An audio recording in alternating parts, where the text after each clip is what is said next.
शहादा तालुक्यातील अस्लोद गावात सोमवारी रात्री घडलेल्या शॉर्ट सर्किटच्या घटनेत शेतकऱ्याचा तब्बल 2 एकर ऊस जळून खाक झाला आहे। ही घटना रात्री सुमारे 9 वाजताच्या सुमारास घडली। शेतकरी साहेबराव गुलाबराव शिंदे रात्री जेवण करत असताना अचानक ऊस जळत असल्याची बातमी मिळताच ते ताटावरून उठून शहरात धावले।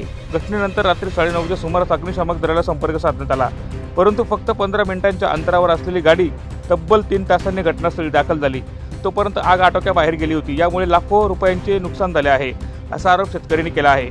याहून संतापजनक बाब म्हणजे घटनास्थळी पोहोचलेली अग्निशमन गाडी केवळ अर्धीच पाण्याने भरलेली होती, त्यामुळे आग विझवण्याचे प्रयत्न अपूर्ण ठरले। या निष्काळजीपणामुळे शेतकऱ्यांमध्ये आणि ग्रामस्थांमध्ये तीव्र संतापाची लाट उसळली आहे। गावातील सुमारे 300 ते 400 नागरिकांनी एकत्र येऊन स्वतःच्या प्रयत्नांनी आग विझवण्याचा प्रयत्न केला। अखेर ही आग नियंत्रणात आणली गेली, मात्र ऊसाचे संपूर्णपणे नुकसान झाले होते। घटनास्थळी महावितरण विभागाचे कर्मचारी व महसूल विभागाच्या तलाठ्यांमार्फत नुकसानीचा पंचनामा करण्यात आला असून संबंधित शेतकऱ्याला आता शासनाच्या भरपाईची प्रतीक्षा आहे। शेतकऱ्यांच्या म्हणण्यानुसार अग्निशामक दल वेळेवर आला असतं तर आमचा ऊस वाचला असता, असा आक्रोश त्यांनी व्यक्त केला। माझं नाव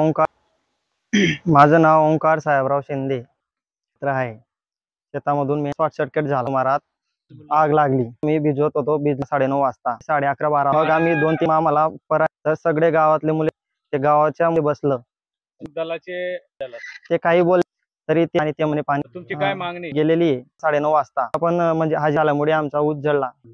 मुलांना चटके, बाकी मुलांना पडले तुटले। मग काही लोक करतो ते फवारे आणले, त्याच्या 2-2.5 तास लागले भिजवायला। तर थोडंफार आहे 1.5 एकर मध्ये फक्त अग्निशमन त्यांनी 8 मध्ये येणारा 20 मिनिट। ब्युरो रिपोर्ट, माझा महाराष्ट्र न्यूज, नंदुरबार।